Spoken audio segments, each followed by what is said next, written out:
Thank you. It's to you, CS.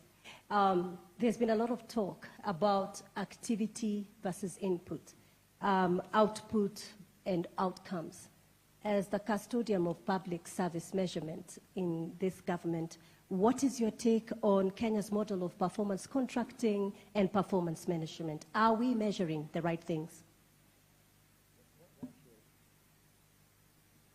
Thank you, Angui. I look at it from two fronts. One, performance management is much more encompassing than performance contracting.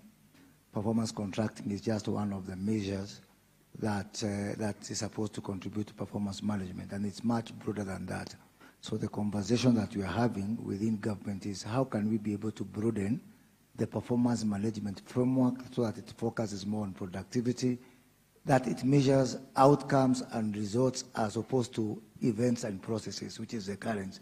So that is currently undergoing some review and transformation, and we look forward to the beginning of the new fiscal year to be able to have a new regime that is, one, much broader, and two, that is really focused on outcomes. And performance contracting and performance management tools are supposed to answer to the needs of a particular administration.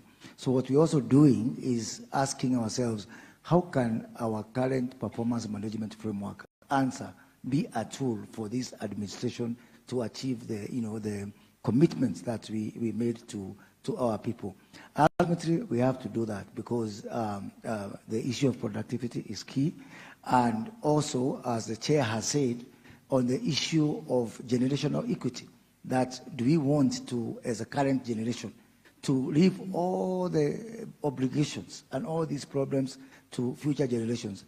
I'm going to let me tell you that these fiscal issues, because this ultimately fiscal issue, is actually, it is hiding some real good progress that we are making on other fronts. For example, when we make progress on our exchange rate, when we control our inflation, when we have our GDP growing this year expected at 5.6%, and then that is wiped out by all these fiscal issues that come with recurrent expenditure.